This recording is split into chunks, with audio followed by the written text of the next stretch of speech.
Eric, thanks for coming on. Appreciate you taking the time to have a conversation with me. Would you mind telling us a little bit about yourself before we get started? Well, good morning, Tom. Thank you for having this discussion with me. My name is Eric, and I've been a Bible student for a long time. I've been a Christian for a long time. Can't say that I've always been what I should be. I'm not the holiest person that's ever walked this walk, but I certainly try. I love God, and I'm thoroughly sold on God. I think there's a big difference between people that are religious and people that really have a relationship with God. Because I believe that when God does something, he really changes a person's heart. And when you see people that are really saved, they're not represented by the people that you usually see on TV. The people that bark like dogs in the aisle, or the people that wave the signs saying, God hates this group or that group. That's not Christian at all. I think the real Christians are the ones that you see that really show love and compassion for one another. And they can sit around and talk about doctrines without calling each other names and dragging each other through the mud. It's more like steel sharpening steel. I think these are the ones that represent Christ, and some of these other groups really bring a lot of ridicule in the church. And when I see certain things that are happening in the church, I can't blame the world for ridiculing us so hard many times. Because quite frankly, I think we bring a lot of that on ourselves through the ridiculous antics that people can just perform. So I ask people to judge God for judge God for God, and not to judge God according to some of the people that say they serve him. But that's basically me, buddy, in a nutshell. Cool. Yeah, I think I'm a father. Father and a Christian, and I try to be a friend. Awesome. Yeah, I think that's rational. I think that we shouldn't judge a ideology by someone who espouses the ideology. We should judge it based on its own merits. And so I think that Amen. I'm an atheist, of course. I don't believe in a God. And I think that one of the biggest contributing factors to that was what the God of the Old Testament self-attested to have done in the Bible. I think that it's very immoral from my perspective. I can understand that position.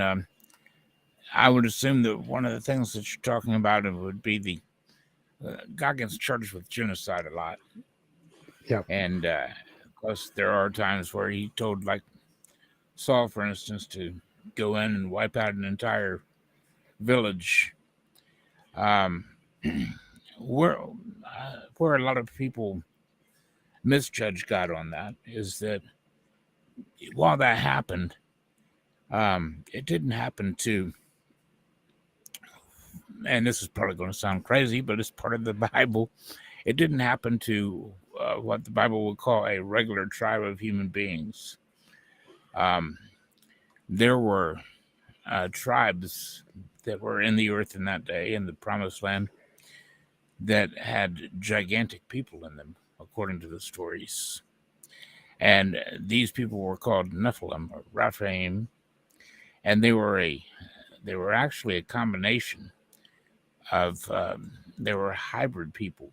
They were a combination of angels and demons, or angels and humans, and they go back to the days of the flood and after that. But they were giants in the area in those days. They were called the Rephaim and the Nephilim.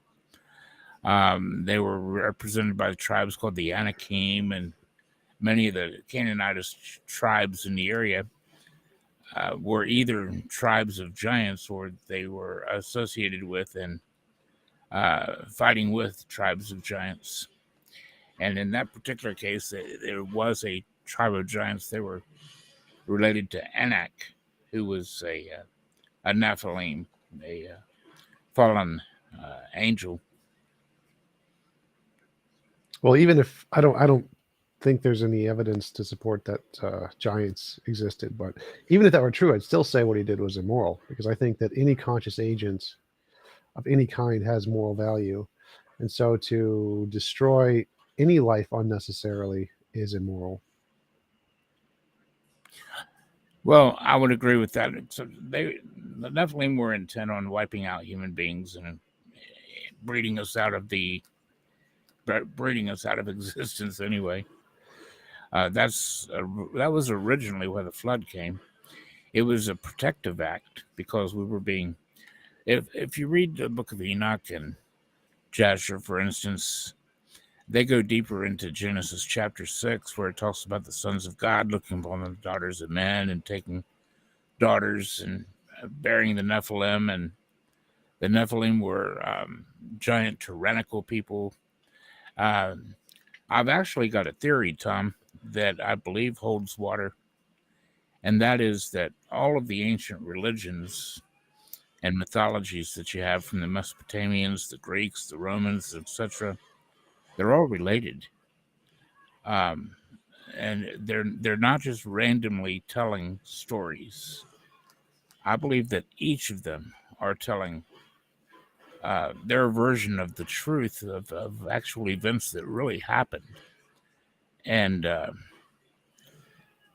that's why they're so similar. That's why all of these various accounts from all over the world give us stories about beings from the heavens that come to the earth and multiply with mankind, and their offspring being tyrannical beings that are eating mankind, cannibalizing men, and usurping all of our resources and choosing our women. That stands true. Then you have the Clash of the Titans, for instance. That's true in Viking lore. It's true in Mesopotamian lore. It's true in ancient Greek, ancient Rome, and the Bible. They all talk about this Clash of the Titans, where they were wiping each other out, these giant tyrannical beings at war with one another. That's widespread in the Book of Enoch. I mean, plainly told in the Book of Enoch and Jasher. But And then why would you think that that's true and not just a story, that humans make up the same story a lot? Because none of the archaeological evidence seems to support that.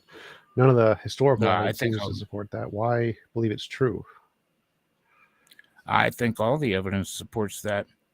We have quite a bit of evidence of things that we can't explain, like when we go to Baalbek and when we go to Peru, when we go to Central and South America, all over the world, we have these ancient monoliths that are the earliest buildings, earliest structures that were ever built, as far as we can tell. And they're built in a superior way, like the walls in Cusco. They're monolithic walls that are polygonal structures, polygonal rocks put together that are just absolutely huge. And we would be hard pressed to build these walls today, Tom. Not really. No, I don't Baalbek, see. Like, most of the historians and architects disagree on that. Like, I don't know any historians who think that most of the stories in the Bible are true. Most historians think that Moses didn't exist. There's no evidence of a global flood. All the evidence contradicts a global flood for Noah. All the evidence contradicts a Exodus. There's no historical evidence of the Exodus whatsoever. And so if these things happened, you would expect there to be a lot of like archaeological evidence of these things, but pretty much all of the historians disagree that it ever happened. What evidence do you think disproves the flood? The fact that there are trees older than the flood, and if it had flooded, they'd all die. The fact that there are animals all over the world that couldn't have gotten there if after there was a flood. Like kangaroos could not have jumped across the Atlantic Ocean after landing in wherever the ark landed. It's not physically possible. The number of species on the planet are way too much. There's literally not enough water on the planet to flood the planet. The amount of energy released for flooding the planet would have vaporized everything. It's literally physically impossible. Pretty much disproved in every Well, scientific field. that would be if I guess that would be if all the timelines were right, but I don't believe the timelines are right. I think that there is abundant evidence of the flood, and more scientists are beginning to agree with me. I can point this out.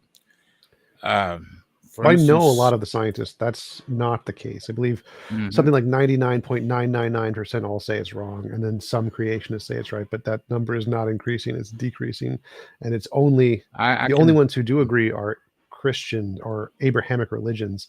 Nobody in any I can non-Abrahamic actually religion actually supports any of that data. prove beyond a shadow of a doubt that they're wrong on that. That the timing is wrong, and do this scientifically. The Timing is work is what already timing? done to prove that. What's that now? What timing? Because I didn't bring up any timing. I just said most scientists disagree. Which Well, the timing? timing of the flood. Like you're saying that you're assuming that the flood was how long ago? 6,000 years ago. Yeah. Why? I don't know why anybody would assume that. You're not the only one to assume that. I'll give you that. There are some Christians that would say it was, 4,000, 6,000 years ago, but I don't believe that. Okay. I believe that the flood occurred many thousands of years ago, approximately 12,000 years ago, during the Younger Dryas age. And there's ample evidence of this worldwide. Again, all historians, all archaeologists would disagree with that. All geologists would disagree with that. There are civilizations who Not were all. alive 12,000 years ago, and 13, and 11, and 10, and so it's not the case that it's possible. Um, there's lots of evidence of lots of local floods, and local floods were then used as the impetus to write stories in many cultures, which is why they're the same. But there's no evidence of a Do you global agree flood. with me? Do you agree with me that during the days of the dinosaur, let's say the Jurassic and Cretaceous age, would you agree that scientists say that the Earth was in a state of Pangea? Yes, you mean where all of the continents were connected? Yes. Yes. Okay, there's step one right there. Because you don't have to, if the Earth is in a state of Pangea, when the flood occurs, you don't have to have uh, animals swimming to Australia or animals swimming to the South Pole. If the flood occurs during a state of Pangea, and I submit that it did. If the scientists agree that the Jurassic and Cretaceous era, when the dinosaurs walked the face of the earth, if they actually agree that the earth was in a state of Pangea during that time, then it wouldn't take so much we don't know the state of the mountains.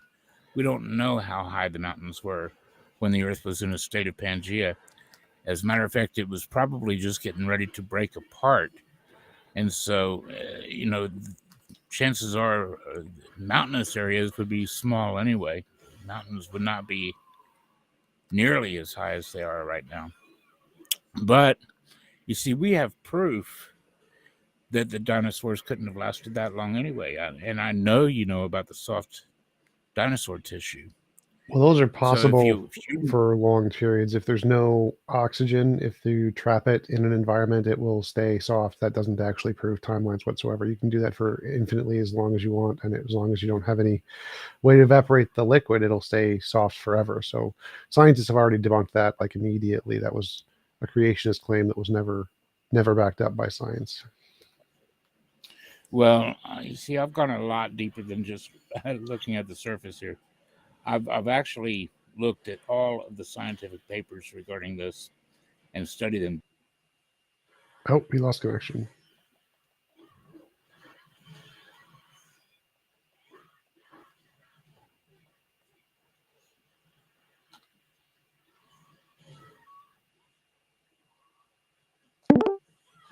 Hey, you back? Yeah, sorry about that. I don't know what happened. No I think problem. I hit the wrong thing. Okay, but what I can do, I can pull this up for you and show you Mary's work. I don't know if I can share this, but I can put a link in our Facebook chat here for you, and that way you can follow along what I'm talking about here. But if you were to pull this up, this is Mary Schweitzer's paper. Now, one of the things that Mary Schweitzer did, we know everybody knows that she found the soft tissue in the T Rex bone. A lot of people aren't aware that she found it in more than one dinosaur. She also found it in a hadrosaur that they say was 88 million years old. But if you go down to the abstract, you're going to find out something really interesting. That they have been finding the soft tissue going back almost 100 years. This mentions back to the 1960s, but she does another paper where they talk about the soft tissue going back nearly 100 years. But what they find here, you see, half-lives matter. Everything has, like biological tissues and etc., have half-lives. And so at the end of, I'm sure you know how a half-life works, Tom. At the end of the first half-life, you've only got 50% of whatever substance you're measuring there. At the end of a second half-life, you've only got 25%. At the end of the third half-life, you've only got 12.5%. Well, that's for atoms, like uranium, deuterium, plutonium. Those have half-lives, and half-lives are like regular things like carbon are millions, hundreds of thousands of years. Like it's a long time. Well, carbon, C14 has a half-life of 5,730 years. But biological tissues have half-lives too. Biological agents, like for instance, collagen. There's different types of collagen. There's vascular collagen. Now, vascular collagen is what they find in, of course, bloodstream, etc. It's only got a half-life of 60 to 70 days. But then there's skin collagen, which has a half-life of 15 years. But then there's the collagen you have in your cartilage. It has a half-life of 117 years. Now, at the end of 10 half-lives, you basically have none of the original element left that's measurable, a measurable amount for you to work with. So basically, that's why after 57,000 years, they generally don't carbon-14 test anything. Because after 10 half-lives, it's basically pointless to test. So 1,117 years is 10 half-lives for collagen. But well, no, that's not the case. It changes based on whether it's being preserved or not. So, like, well, that's what I'm about to show you here. Well, so I just checked the papers, and rather than disproving evolution, the discovery of soft tissue in dinosaur bones actually supports the idea of evolution by providing new insights into the genetic and physical characteristics of each animals. Scientists have shown that soft tissue in bones can be survived for millions of years, depending upon the way in which it is buried and protected from scavengers and other forms of decay. So, yes, the question is, how long can it be preserved? What's the longest they've been able to preserve this?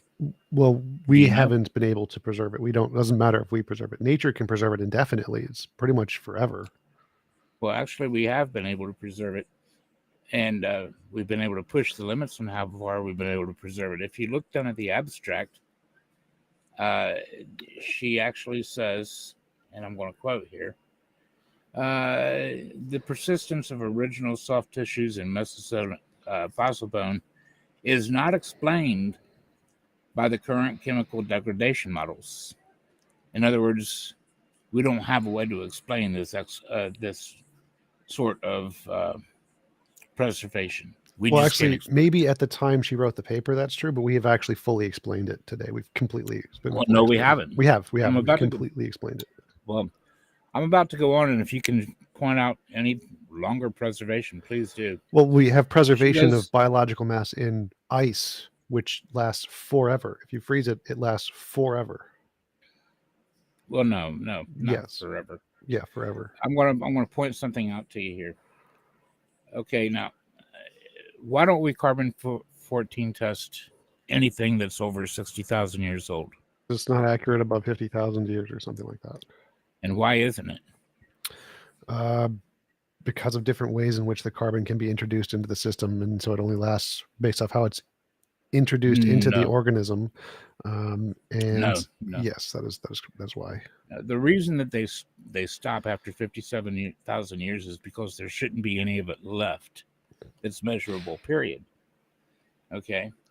Now, there are cases where it can be preserved longer than the average. The average for C14, like I said, is 5,700 years, but the average for the collagen, at the very most, is 117 years. At the end of 10 half-lives, you've only got 1,170 years.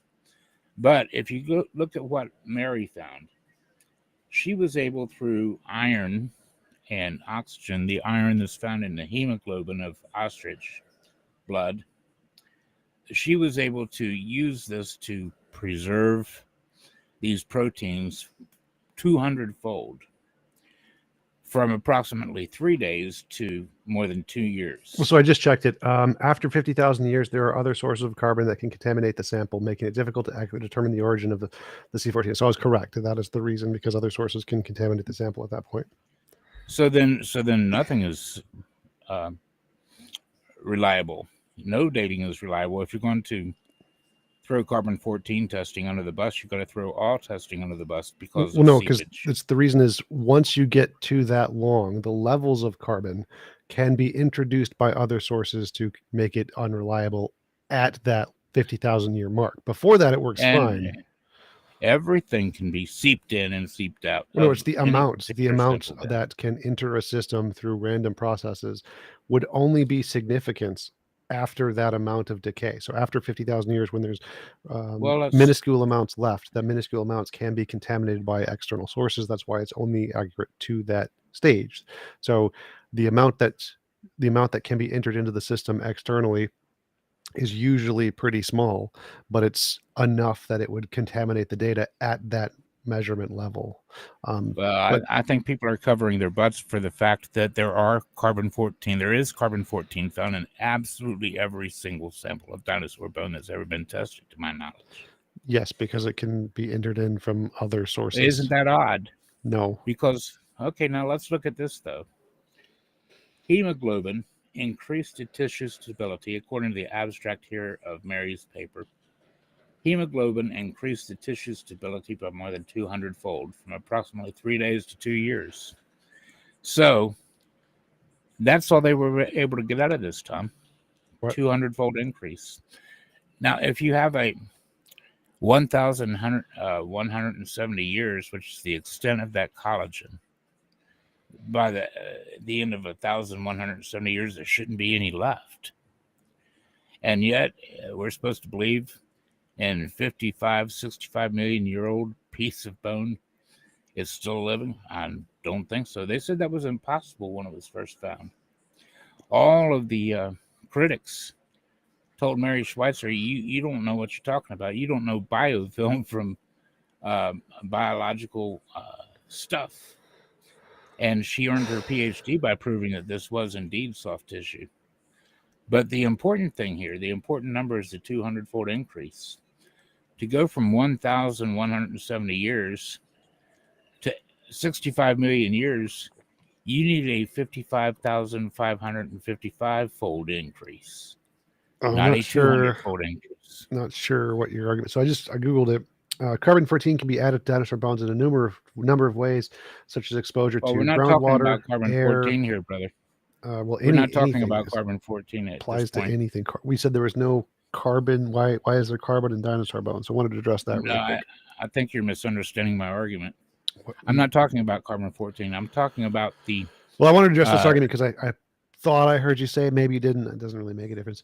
Carbon-14 has a half-life of 50,000 years, should be gone after a few 100,000 years. Why is it in dinosaur bones? One, because contamination of groundwater, contamination of air, contamination of other tools, and Well, they can explain it sources. away any way they want. The Well, point is, this it's isn't there. explaining away. This is just facts. Like, Well, it can is explaining it away. carbon-14 be entered into a system from other things? It's not explained away. This is a fact. We know this is a fact. But here's the point, Tom. Here's the point.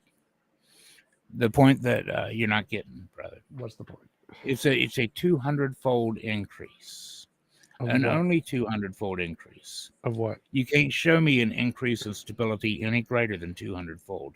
Wait, what Not is in testing. what is the 200% increase of what? What are we talking about? It's not 200% increase. It's a 200-fold increase. Of what? I'm in the abstract. Mary's abstract. Yeah, but what are we talking about? 200-fold increase of what? What are we talking about? The tissue stability that she tested.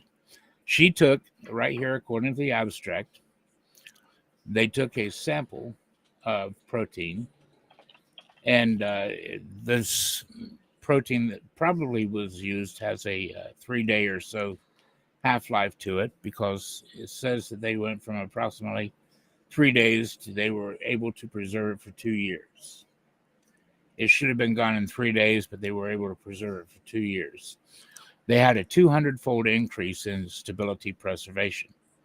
So that means that instead of 1,170 years, a 200-fold increase, 200-fold, would extend that to 234,000 years. That's all you have for this particular protein. So in one experiment, which they did relatively recently, they found they could do this. This was not one experiment recently done. This was many experiments.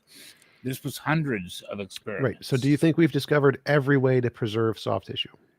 No, but we've certainly discovered the longest one so far is 200-fold. Right. So of the very limited amount of research we've done in the field, we've already found one. This is not limited amount. I don't know how you can say this is a limited amount, Tom. We've just discovered We've this. done all kinds of research on this, trying to. So this is basic science. We only know 1/1,000,000th of 1% of anything. That's just scientific fact. We don't know everything. Well, look, if you want to hang on hopes and dreams, you can, Tom. Wait. So this discovery, which is a relatively recent research into the field, has discovered already that we can go back 200,000 years with very limited research. Relatively recent. What do you mean by relatively recent? Humans haven't been just researching this for thousands of years. This is a relatively recent discovery. So of the few, this is from 2014, right? So it's a recent discovery, recent research. It's nearly 10 years old, dude. Right. So we haven't been researching the field for very long, which means we haven't even come close to discovering the oldest ways. Do you really want us to think that? Stop interrupting. We have not discovered the ways, just based off of what you said. This is one of the earliest forms of research in the field, and it's already discovered a way to preserve it for 200,000 years. I've already told you of ways we could preserve it for hundreds of millions of years by using ice. No. Dude, show me the test on that. Show you the test on that. We actually have like mammoths on your theory. We have mammoths frozen in ice that are. And for how long? That's not millions of years. That's millions of years. We have millions of years. So let's say oldest. That's not millions of years. The mammoths caught in ice, dude, in the North Pole and the South Pole and stuff. They're only thousands of years old. 68 million year old tissue found in ice. Where? I don't know. I'm just livescience.com. I'm just reading the titles. 68 million years old. By doing the other kinds of dating methods that we already have. Which one? Don't know. It's the same ones that we know for a fact work. Do you know how the dating methods work? Yes, there's a number of them. One we can use geological dating. Okay, let's say somebody's going to use uranium. I don't. The decay methods have been proven. They work. You don't get to deny them. They work 100%. Uranium lead. Wait. So all of the dating methods 100% work, and we can prove they work because they make novel testable predictions. Novel testable predictions prove that they work. But let me show you how ridiculous that is. More confirmatory evidence. Even if you didn't think they work, we can prove that they work by comparing it to geological timescales and say, we know how fast geological forms can become about. We know that this layer is a particular age and this layer only has these fossils. And so we can say if we find another one of those fossils at some other location, it's always going to be at the exact same comparative layer anywhere in the world. Dude, it ain't that pretty and you know it. What? It don't happen that way in nature, and you know it. It does. It does happen that way. No, it doesn't. They find them all over the place, dude. They find them at the Now exact look, same layer everywhere. we I don't know what find you're we talking about. we find ocean animals mixed in with reptiles, mixed in with mammals. It happens, dude. No, they're all at the same layers. over The the layers place. can be mixed because, like, the Of layers course they tectonic are. plates, but they're You all at the find same things layer. mixed up all the time. Like you find malachite, man, in the 110 million year old rock, and they say, "Oh, well, this isn't really mankind that was ancient. No, this was mankind that was suffered in a cave collapse." Yeah. And they're not even talking about the same site. Yeah. There's two different sites there. But what I said was And the one they are site- found in the same layer. The layers are formed in such a way that the layer is consistent between all of the rocks. Yeah, and mankind was found in 110 million year old rock. That doesn't work, dude. Yes, like if That shows you there's something's wrong. no. So what do? They say, "Oh, well, these aren't really bones. These bones aren't really 110 million years old. They seeped down into those rocks." Yeah, so like if I bury something deep underground, it will be surrounded by rocks that are far much older than it. That's very, very simple to understand. But if I Yes, want but to that find rock a doesn't thing, form around it. Then right, and it didn't. you see, these Nobody are found claimed that they were- buried in the rock, dude. Right, that's what So happens. they are when as cave old as the collapse. rock. But we can tell the See, you don't difference. even know This is about very, very, malachite, very man. simple. Very simple. You don't even know about stop, malachite, stop. man. This is dude. extremely simple. Wait. Extremely simple. Extremely simple. So So a cave-in. you don't want me to make a point. No, That's you've okay. already I made the understand. point, and I'm trying to respond, and you keep interrupting. Your point is wrong because when there is a cave-in, all of the layers get mixed up. They get broken apart, and we can literally see the layers in the rock are not That's the aligned. point. There You're was no still cave, interrupting. You're and still it's interrupting. solid rock. You're still interrupting. We can This was tell. solid Stop. You're still rock, interrupting. Tom. I'm going to mute you. We can tell the Yeah. difference between any kind of geological event that took place that mixes up the layers and where the So it actual doesn't matter to layers you are. that it You're was still solid interrupting. rock. You're still interrupting. We know Okay, the it layers. don't matter to you. That's I'm okay. trying It to don't give me a happen chance every to time. answer. I need to be able to respond to your point, and then you can speak again. So your Well, respond argument to the is solid proven rock. false. It's proven false because we can tell the difference between a rock that is formed in a geological layer and a rock that is a combination of a bunch of different layers due to some kind of earthquakes or tectonic shifts or cave-ins or anything. This was solid rock. It was not busted up. It was busted. It was solid rock. Solid. I don't think you understand here. A rock being It was solid. solid rock. That's a dumb argument. It doesn't matter if the rock is solid. What matters is are the layers individualized? There's a different. A solid rock can form in many ways. Lava can form a solid rock. Obviously, And it's they not going were. to be the same layer. So They solid were rock is individualized. not an argument. Solid rock They does were. not matter. What matters is Yeah. are the geological layers straight, just like in all the Grand Canyon? And the answer is no. The one you're listing, the Malachite, man, it was of a cave-in or something to cause a jumbled mess of all the layers, which shows that no, the dinosaur, the bones that were trapped in it would not be the same age. You can't prove that, Tom. I can You prove can't that. prove that. That literally, But you can look prove at that. this. Look at this. What is a 200-fold increase, Tom? Do you have anything that gives you more than a 200-fold increase? In what? Yes or no? In what? Or is 200 the best you got? For what? For soft tissue? Yeah. Yes. Ice will do it. If you freeze it at absolute zero. No. This is a No. fact. I want to see the tests. See, I've got the test in front of me. No, this is a proven I've got test. the numbers. You can I've got the preserve numbers in soft front of me. tissue forever at really close to zero temperatures. This is a fact of science. I don't know. Now? You can preserve any object at close to zero indefinitely forever. We don't have any ice on this earth that's been around that long, dude. I didn't say we did. You just wanted an example. You said, Okay. do you have an example of something that can? So you don't preserve- have a single thing that's going to give you better. Than No. a You asked 200-fold for. increase. Do we have an example of something that can preserve longer than? No. 200,000 years? I want a tested example. I did. I want to see the test. I did. That is one. We have done this. We have done this test. This is a test. Show me a test, Tom. How long can ice preserve soft tissue?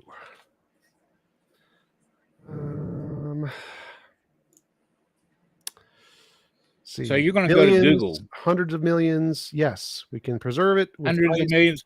Show me 100 million-year-old piece of ice, Tom. Okay. Oldest ice found. The oldest one we have collected right now is 800,000 years. That's the deepest we've gone down. Hey, there you go. Thank you. You don't have a 1,000,000-year-old piece of ice, so we don't need a 1,000,000-year-old piece of ice So to no, be able. Wait, that means what you that said you is don't stupid. have anything in what you ice said is that's stupid. 1,000,000 years old, What dude. you just said is stupid. Nothing. What you just said is stupid. You don't have no what. So you I don't never have claimed we had anything. ice. Okay, Tom. Wait, Look, stop, if you stop, don't want to stop, hear, stop. if you don't want to hear the facts here, No, you then have to listen. You have to that's listen to what okay. I'm saying. You don't You have made a to. claim. What is the oldest we can preserve something? I said hundreds of millions of years in ice. Then you said, give And me an we example of can't ice. because we I don't. don't need to give you an example of ice that old to be Okay, so able you to don't have preserve something in anything. ice. You don't have No, anything. stop talking and listen. Listen to what I'm saying. I'm trying to help you understand here. You asked how long can we preserve something in Look, ice? don't talk down to me, son. You need to be talked down to because you're Look, not you are less than half my age, You are Tom. muted. You're muted. not as learned. You are muted. We cannot hear you. You have to listen. When you ask one question, how long can we preserve something? And I give you an answer, then asking for an example of that thing in reality that we have preserved is called a non sequitur. I do not need to do that. I do not need to show an exact example that we have literally done this. Like I can say I've done a backflip. Does that mean I've done one? No, it does not mean I've actually done one. So asking for a particular example of the thing which I'm saying is possible is a non sequitur. This is basic philosophy. If you don't understand that, that is because you are not qualified in the field of philosophy. I am qualified in the field of philosophy. I'm also qualified in these other fields. You not understanding is not an argument. You do not need to give a particular example of multi-million-year-old ice in order to show it's possible to preserve things in ice forever. What scientific field are you qualified in, Tom? All of them. All of them. Let me see your credentials. Google it. You don't have any credentials, dude. I have more credentials than you. Do you have an argument? I don't need any credentials. I have. You're unqualified in all of these fields. I don't care. I didn't ask for your credentials because I don't care what your credentials are. I'm interested in the arguments and the evidence, not credentials. I know all of these fields. I'm qualified in all these fields. I have experts on in all of these fields. Do you have any arguments or evidence? Because I've disproved everything you've said. Absolutely everything, easily. Do you have any arguments or evidence? Overtalk me to run from these figures because you don't have anything that trumps I them. addressed your figures. I disproved them. I have. No, you didn't address anything. You just deny it. How did I not She has address a 200-fold increase, dude. I don't care. A 200-fold increase in stability. You don't have anything. Is that a proof? Testable. Does that prove you don't that have is anything tested? You don't have one. See, you can't let me finish a sentence, can you? Do you think that Look, if you can't let me finish a sentence, Tom. You're muted. Shut up. Do you think that 200-fold increase is the longest it's possible in any possible way to maintain soft tissue? Is that the longest way and there are no other ways? Is that what you're saying? It's the longest thing you've got, son. No, it's not. It's the longest thing you've got. Yes, it is. It's the longest you've got. It's the longest thing you've got. You can't show me anything. Argument. I've got plenty of examples. Show me one. Ice. Debunked. What? Ice. Well, let me show me. Tissue you just said you don't have a piece that's over 800,000 years old. To know how ice works. You can then know how ice did not preserve this, son. No, you not ice understanding did not how that. Ice works is not an argument against ice. Has nothing to do with it if it don't have an 80 million year old piece of ice. I don't need a particular example to know that means you don't have anything preserved by ice, son. Again, you're a moron. You not understanding that you can show me the piece of, and you show me what you have preserved in ice. I don't need to preserve one to show me. Okay, so you don't have nothing. No, you're an idiot. I don't need one. I can know how it works without having to do it. Son. You have to resort. What don't you understand about this? Can you know how something works? If you're going to resort to calling me an idiot, you don't have anything. Can you know how something works without actually having an example?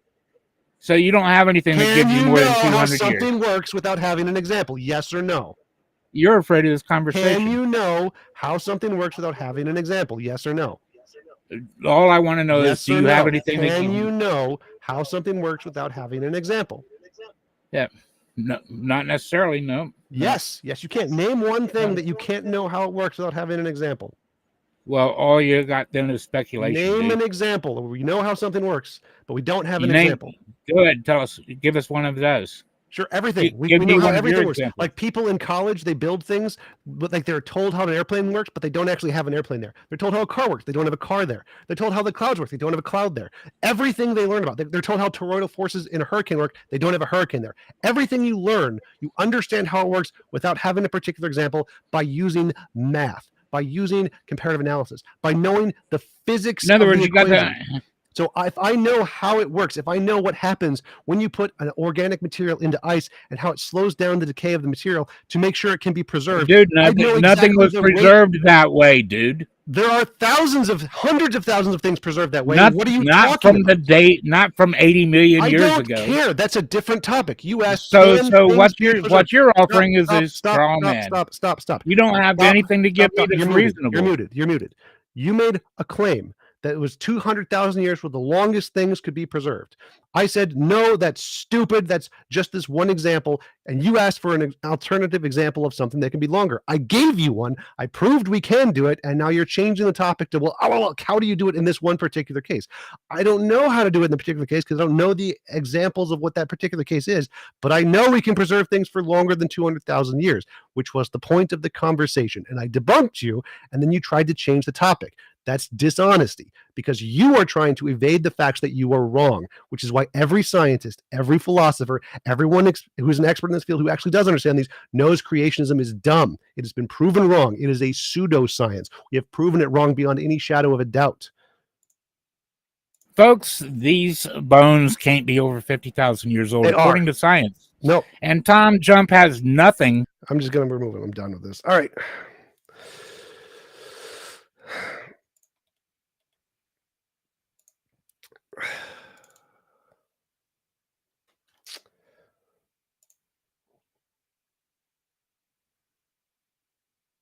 How are you guys doing?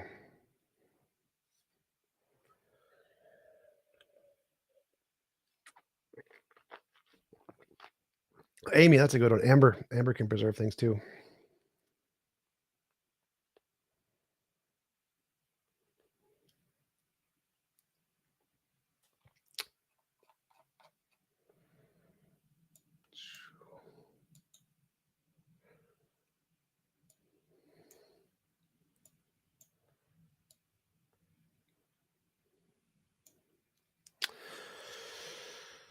All right.